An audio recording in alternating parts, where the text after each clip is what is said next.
urusan kita sebagai umat Tuhan, sebagai orang percaya, bukan mengurusi kesalahan, kekurangan, kelemahan orang lain. Tapi urusan kita sebagai umat Tuhan, sebagai gereja Tuhan adalah mengupayakan hidup yang benar, yang berkenan kepada Tuhan setiap hari. Puji Tuhan. Shalom, selamat malam buat semua pendengar dimanapun Anda berada malam ini. Jumpa lagi di Mazmur Marbun Channel dalam program Renungan Kebenaran untuk Anda. Kemurahan Tuhan, kita kembali on air malam hari ini. Dan malam ini tema yang akan saya bagikan buat kita semua adalah urusi urusanmu.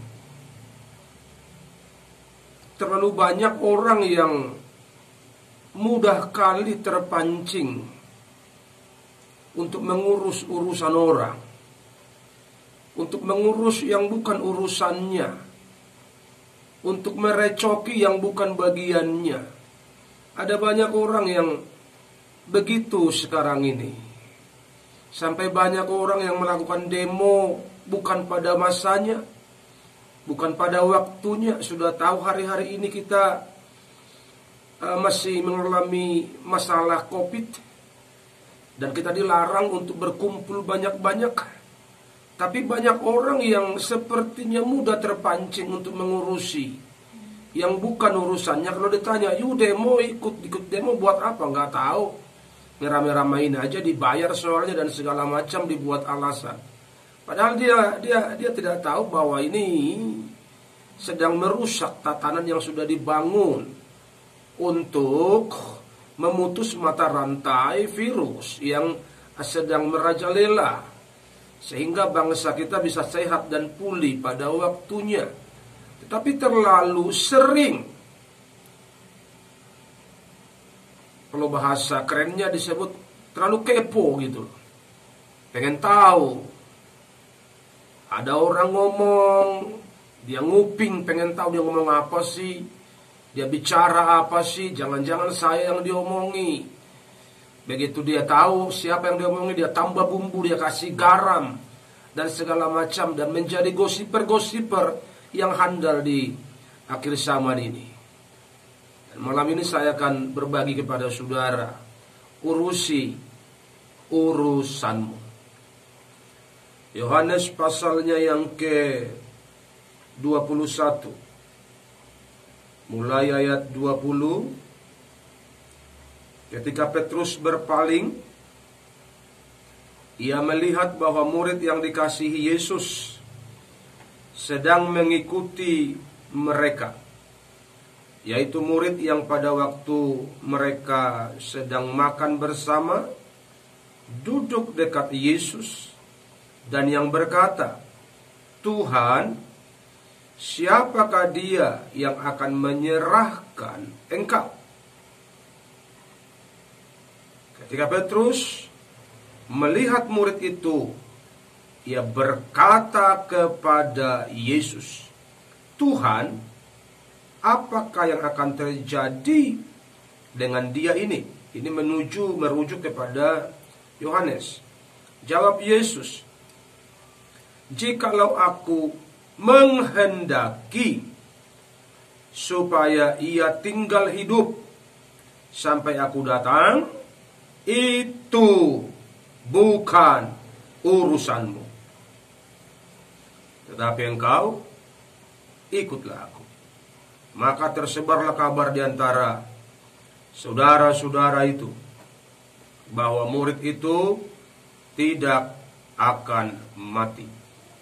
Tapi Yesus tidak mengatakan kepada Petrus bahwa murid itu tidak akan mati, melainkan jikalau aku menghendaki supaya ia tinggal hidup sampai aku datang, itu bukan urusanmu. Haleluya. Ada kalimat yang keras keluar dari mulut Tuhan, dan kalimat itu ditujukan kepada Petrus. Itu bukan urusanmu. Dan malam ini firman Tuhan bergema, firman Tuhan diberitakan, disampaikan buat semua pendengar dan pemirsa dimanapun Anda berada. Itu bukan urusanmu. Artinya, urusilah urusanmu. Artinya, apa yang menjadi tanggung jawabmu, apa yang menjadi bagianmu, konsentrasilah di sisi itu. Gak usah berpikir tentang dan akan apa yang terjadi dengan orang lain. Mari kita menampilkan yang terbaik di bidang kita masing-masing. Mari kita menampilkan yang terbaik sesuai dengan skill dan kemampuan kita masing-masing. Itu yang perlu ditampilkan. Karena Tuhan telah menegur seorang murid yang bernama Petrus karena dia kepo terhadap Yohanes, karena mereka merasa bahwa Yohanes ini sepertinya lebih dikasihi oleh Tuhan, sehingga mereka bertanya apa yang terjadi nanti dengan beliau ini. Dan Tuhan bilang, kalau bahas sekarang suka-suka gue lah.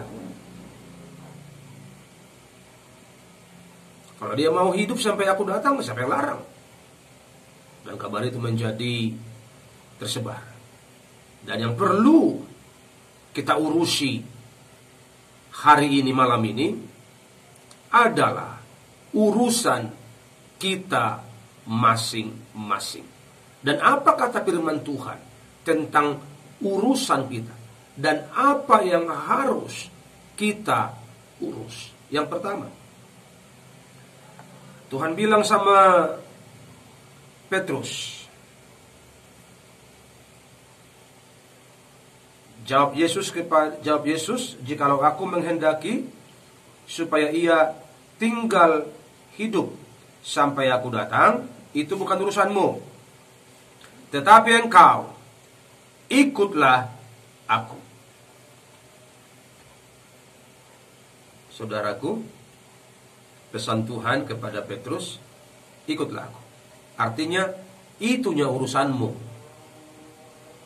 Dan malam ini pesan Tuhan kepada saudara dan saya, kepada kita semua, ikutlah aku. Itulah urusan kita yang paling penting. Mengikut Yesus adalah pekerjaan kita yang paling utama. Ini perlu disadari oleh semua gereja Tuhan. Perlu dimengerti oleh semua orang percaya. Urusanmu bukan mengurusi orang lain. Urusanmu bukan mengurusi yang bukan bagianmu. Urusanmu bukan mengurusi yang bukan bidangmu. Tapi urusanmu, apa kata Tuhan, ikutlah aku. Ini kadang kita sok tahu, pendeta kita urusin, majelis kita urusin, harta orang lain kita urusin. Pokoknya macam-macam lah. Jadi mari kita mengerti hari dan sadar malam ini bahwa urusan kita adalah mengikut Yesus. Tentu saudara, pendengar dan pemirsa mengerti bahwa mengikut Yesus itu ada kriterianya. Walaupun Tuhan memanggil semua orang, tapi ada seleksi, ya kan?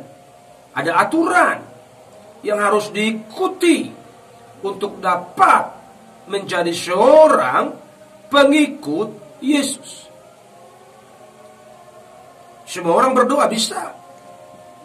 Semua orang panggil nama Tuhan bisa. Tapi untuk menjadi seorang pengikut,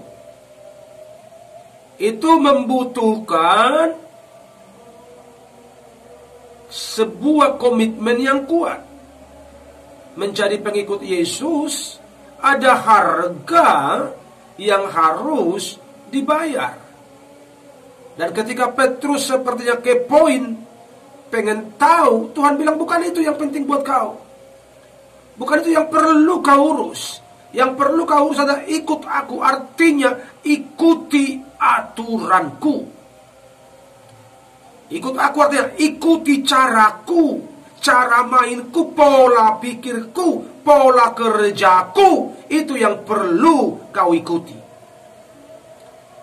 Itu maksud Tuhan kepada Petrus, dan terkhusus malam ini kepada kita semua.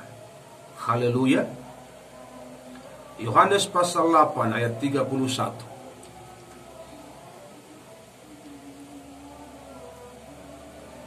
Maka katanya kepada orang-orang Yahudi yang percaya kepadanya, jikalau kamu tetap dalam firman-Ku, kamu benar-benar adalah murid-Ku. Jadi apa urusan gereja Tuhan hari ini? Apa urusanmu? Apa urusanku? Apa urusan kita semua? Tetap di dalam firman Tuhan. Apa itu artinya? Kehidupanmu setiap hari harus berbuah. Kehidupanmu setiap hari harus seirama, sejalan dengan firman. Engkau tidak boleh bengkok. Engkau tidak boleh kiri kanan, belok kiri kanan. Engkau tidak boleh dolak-dalik. Engkau tidak boleh mood dan tidak mood untuk melakukan firman Tuhan. Engkau harus berusaha untuk hidup benar lewat menjalani kehidupan yang seturut dengan firman. Itulah urusan orang Kristen. Itulah urusan orang percaya. Tapi Pak, dia kelakuannya begitu. Urusannya dengan Tuhan. Haleluya. Tapi Pak, dia hamba Tuhan tapi kelakuannya begitu. Urusannya dengan Tuhan. Dia Pak pemimpin kami tapi kelakuannya menyimpang dari firman. Urusannya dengan Tuhan. Urusanmu hidup dalam firman. Artinya ikuti yang baik. Ikuti Tuhan. Ikuti kebenaran. Yang salah jangan diikuti. Pemimpin yang ngawur, yang ngaco, yang keluar dari rel kebenaran, jangan diikuti. Makanya firman Tuhan bilang jelas, jikalau kamu tetap di dalam firman-Ku. Jadi inilah urusan gereja yang paling utama dan yang terutama dalam kita bertuhan dan bersosial untuk hidup dan menghidupi kebenaran setiap hari. Haleluya. Yang setuju katakan amin. Kalau begini aman dunia, saudara-saudaraku. Kenapa? Karena yang mengurusi negara sudah ada bagiannya kok. Iya kan? Yang mengurus keamanan sudah ada bagiannya. Yang mengurus kesehatan sudah ada bagiannya. Yang mengurus pendidikan sekolah sudah ada bagiannya. Bagian kita apa hari ini? Ikut Tuhan aja. Bagian kita apa hari ini? Melakukan firman Tuhan saja. Berbuat yang terbaik. Itulah urusan kita masing-masing.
Di dalam Lukas pasalnya yang ke-6, ayatnya yang ke-40,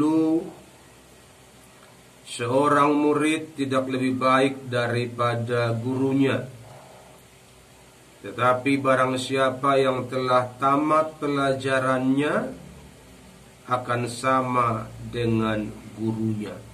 Ini urusan kita.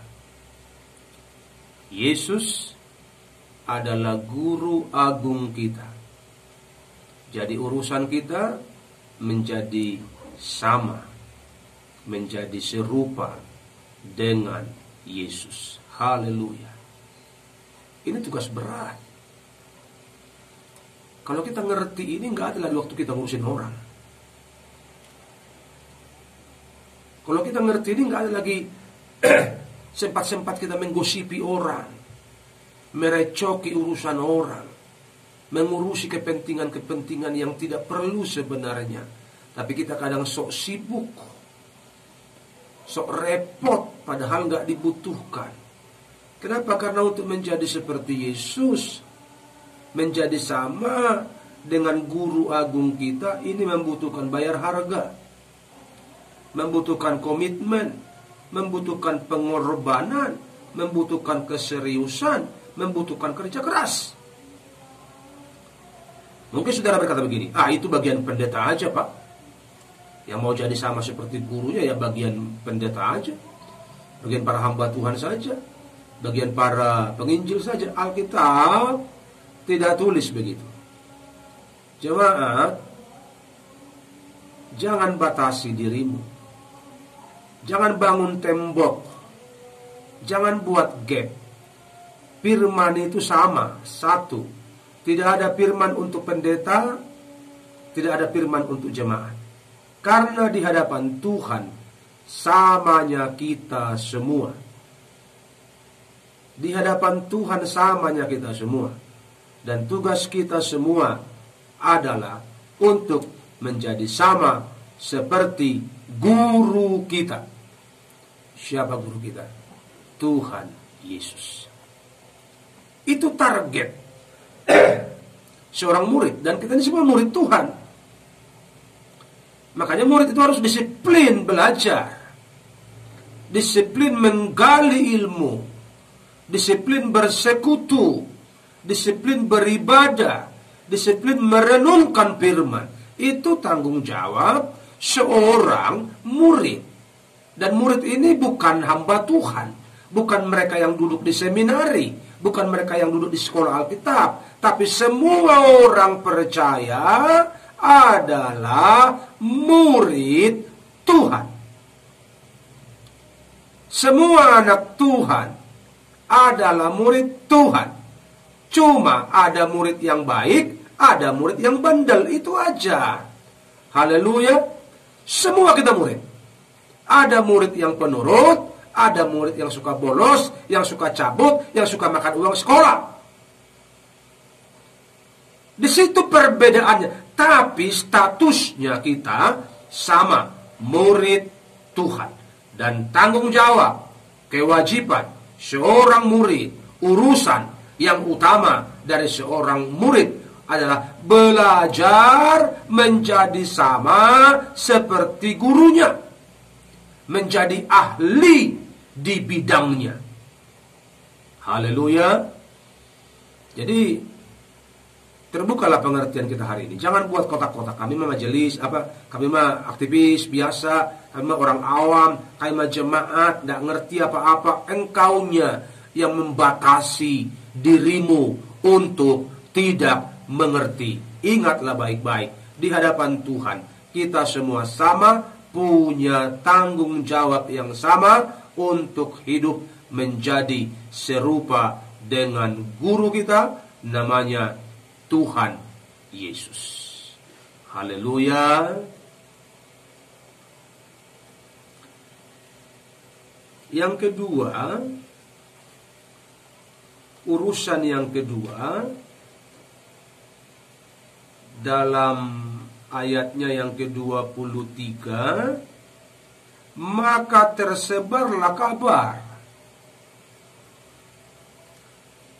di antara saudara-saudara itu bahwa murid itu tidak akan mati. Tetapi Yesus tidak mengatakan kepada Petrus bahwa murid itu tidak akan mati, melainkan jikalau aku menghendaki supaya ia tinggal hidup sampai aku datang, itu bukan urusanmu. Yang kedua, apa urusan kita? Jangan salah.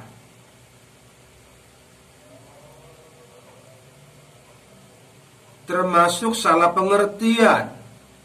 Karena Petrus dan mayoritas para murid waktu itu, mereka salah pengertian. Sehingga mereka menyebarkan kabar bahwa murid yang dikasihi itu tidak akan mati sampai Tuhan datang. Padahal Tuhan tidak bilang seperti itu. Yang Tuhan bilang adalah jikalau aku menghendaki. Jadi ada perbedaan pengertian antara apa yang dikehendaki Tuhan dan apa yang ditangkap oleh Petrus dan murid-murid yang lain pada waktu itu. Sehingga tersebarlah rumor yang harusnya tidak perlu. Kenapa rumor itu tersebar? Karena mereka mau mengurusi yang bukan urusannya. Kenapa rumor itu tersebar? Karena mereka kepo dengan urusan Yohanes pada waktu itu.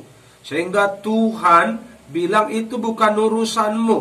Jadi poin yang kedua, apa urusan kita? Jangan salah. Jangan salah menangkap isi hati Tuhan. Jangan salah menangkap kebenaran. Kalau engkau salah menangkap, engkau akan salah menafsirkan, engkau akan salah melakukan, dan engkau bisa berdosa, bahkan tersesat. Hari-hari ini banyak berseliweran ajaran-ajaran yang salah. Banyak berseliweran tafsiran-tafsiran yang salah. Kenapa? Karena mereka salah menangkap.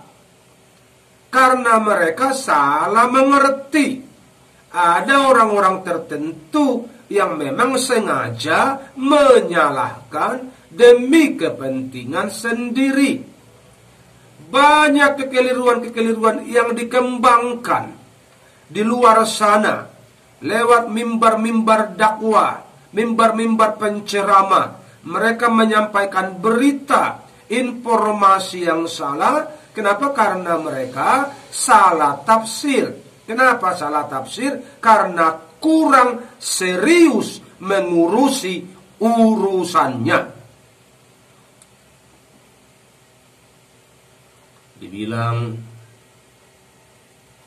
Yesus tidak pernah disalib lah, tidak pernah mati, dia terangkat ke surga. Yang menggantikan dia disalib adalah Yudas. Di mana ayatnya?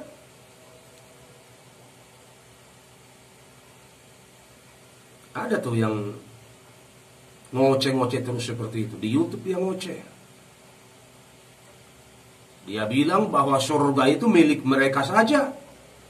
Orang Kristen mah pasti masuk neraka. Di mana ayatnya? Kalau berbicara pakai kebenaran. Kalau ngomong itu harus jelas. Jangan kumur-kumur. Jadi banyak orang yang salah hari-hari ini, tapi menganggap dirinya benar. Bahkan kesalahan itu dimanfaatkan, dieksploitasi untuk mendapatkan hepeng, mendapatkan uang, mendapatkan ketenaran. Hati-hati saudara-saudara. Hati-hati dalam menyampaikan kebenaran. Kalau kita salah menafsirkan, salah menyampaikan, akan banyak orang yang tersesat karena mereka salah menangkap apa yang kita beritakan, apa yang kita sampaikan. Dan kalau seperti itu, ketika mereka masuk neraka karena kesalahan paham, maka kitalah yang akan bertanggung jawab atas kesesatan mereka. Jadi tugas kita hari ini jangan salah. Bagaimana caranya Pak Pendeta supaya nggak salah? Belajarlah. Duduk di kaki Tuhan. Makanya Yesus bilang begini, belajarlah kepadaku, karena aku lemah lembut. Artinya engkau belajar dengan ketulusan hati. Jangan belajar karena sakit hati. Nanti ilmumu bengkok, pengertianmu ngaur, karena hatimu memang sudah sesat, hatimu sudah kotor. Bersihkan dulu hatimu baik-baik. Bersihkan hatimu baik-baik. Banyak bersaat teduh, banyak merenung, introspeksi diri. Aku ini masih di jalan kebenaran atau tidak ya? Jangan kau sudah lari dalam kesalahan, engkau merasa nyaman karena engkau banyak uang, karena engkau dapat amplop sebagai pembicara kiri kanan sana sini. Engkau tebar kebencian, engkau tebar kesalahan, engkau tebar kesalahmengertian, dan orang menelan itu mentah-mentah. Terjadilah penyesatan yang terstruktur nantinya. Haleluya. Jadi jangan salah. Para jemaat juga jangan salah. Bagaimana Pak Pendeta supaya kami tidak salah? Kami kan tidak mengerti, cuma dengar khotbah hari Minggu. Jangan mau cuma dengar. Di rumah pelajari. Khotbah yang kau dengar itu catat. Kalau zaman sekarang lebih canggih, rekam khotbahnya. Rekam, setelah kau rekam, di rumah dengarkan, pelajari. Ketika engkau sudah percaya dan yakin, lakukanlah apa yang kau dengar itu. Lakukanlah apa yang kau mengerti itu. Itulah jalan pertumbuhan rohanimu. Jadi jangan mau bertahan dalam kebodohan rohani. Jangan kita bertahan dalam kedegilan rohani. Kita harus buang segala kesalahan-kesalahan dari diri kita. Kita harus buang segala kekeliruan-kekeliruan dari diri kita. Dengan cara apa? Belajar sama Tuhan Yesus. Dan itulah urusan kita yang sebenarnya. Jadi pendengar dan pemirsa sekalian, sebenarnya apa urusan kita? Urusan kita adalah ikut Tuhan. Dengan cara apa? Tetap dalam firman, lakukan kebenaran. Yang kedua, apa urusan kita? Jangan salah. Jangan salah pengertian. Jangan salah tafsir. Jangan salah tanggap. Jangan salah paham terhadap Tuhan dan terhadap kebenaran. Supaya nggak salah, banyak belajar, banyak berdiam diri, banyak merendahkan diri. Saya percaya kebenaran ini akan mengubahkan kita semua untuk menjadi pribadi yang berkenan dan pribadi yang lebih baik dalam pandangan Tuhan. Tuhan Yesus memberkati.